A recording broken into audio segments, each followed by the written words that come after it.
It lies buried under frozen Siberian tundra. It hides beneath burning Arabian sand. It waits, silently, anchored to the pitch-black ocean floor. Right now, as you watch this, the world is burning through 103 million barrels of oil. Every single day. That is not just fuel for your morning commute. That is the actual physical heartbeat of modern civilization. It keeps electric grids alive. It spins factory turbines. It is the chemical base for almost every plastic product, every synthetic fabric, every crop fertilizer, and a huge share of the medicines you take every day. Without oil, the modern world does not slow down. It stops. Within 48 hours of a full supply cut, fuel runs out at airports. Within a week, food supply chains break down. Within a month, entire economies are on their knees. No other commodity on Earth carries that kind of leverage. And yet, this entire multi-trillion-dollar machine rides on a logistical network that is shockingly fragile. A web of steel pipes and natural bottlenecks so narrow that blocking just 2 or 3 of them can starve a superpower. To understand how this machine actually works, forget political borders. Look at the physical shape of our planet instead. Oil is heavy, volatile, and enormously expensive to move by land. But water? Water is the cheapest conveyor belt humans have ever discovered. Because of that one geographic fact, roughly 79.8 million barrels of oil travel by sea every single day. And almost all of it is squeezed through just a handful of narrow passages. You don't need to conquer continents. You just need to control the water. Let's look at the raw numbers. No opinions, just the data that keeps military strategists awake at night. The Strait of Malacca, a stretch of open ocean between the Malay Peninsula and the island of Sumatra. At its narrowest point, just 2.8 kilometers wide, through that tiny gap, 23.2 million barrels of oil flow every single day. In 2024 alone, a record-breaking 94,000 ships squeezed through that single stretch of water. The congestion is now so severe that vessels once waiting 1 or 2 days are now waiting up to a week. Now move west, the Strait of Hormuz. This is the most dangerous energy artery on Earth. A narrow gateway between the Persian Gulf and the open ocean, just 33 kilometers wide at its tightest point. 20.9 million barrels of oil pass through it every single day. That is roughly 1/5 of everything the world consumes. And here is the brutal reality: there is no alternative. Saudi Arabia, Iraq, the UAE, Kuwait, and Iran all depend on this single passage to export their oil to the world. Every single one of them. These are not abstract political problems. Every time a drone strike rattles the Persian Gulf, every time a conflict flares near Hormuz, every single human being on Earth feels it within days. At the petrol pump, in the cost of groceries, in the price of airline tickets. These tiny strips of ocean are the pressure valves of modern civilization. When empires decide they can no longer trust the unpredictable ocean, they do something extraordinary. They go underground. They build pipelines, steel arteries that stitch nations together across thousands of kilometers of mountains, rivers, and frozen plains. But these pipes carry something more than oil. They carry political dependency, and that dependency can be weaponized. Consider the Druzhba pipeline. Its name, in Russian, means friendship. The irony of that name is not lost on history. Built during the Soviet era, spanning up to 5,500 kilometers of steel pipe, it is the longest oil pipeline network in the world. It pumps crude oil from the oil fields of Siberia and the Urals all the way into the industrial heart of Europe, Germany, Poland, Hungary, Slovakia, and the Czech Republic. For decades, this pipeline created a dangerous addiction on both sides. Western European factories got cheap, reliable Russian crude. Russia got a river of European cash. When Russia invaded Ukraine in 2022, those iron ties were severed.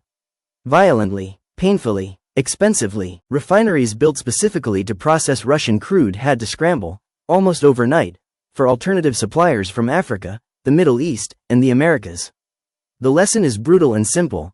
A 5,500-kilometer steel pipe cannot be replaced with a phone call or a new trade agreement. It takes decades to build and seconds to close.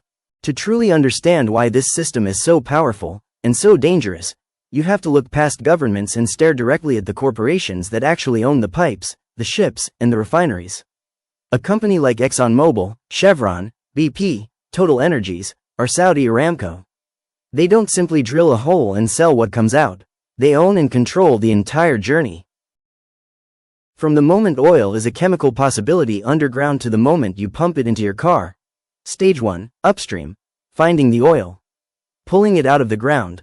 Stage 2, midstream, private pipelines and supertanker fleets, moving the raw crude from where it's found to where it's processed. Stage 3, downstream, multi-billion-dollar refineries that crack raw crude into gasoline, diesel, jet fuel, and hundreds of petrochemicals. Stage 4, distribution, retail fuel networks, chemical plants, and industrial supply contracts.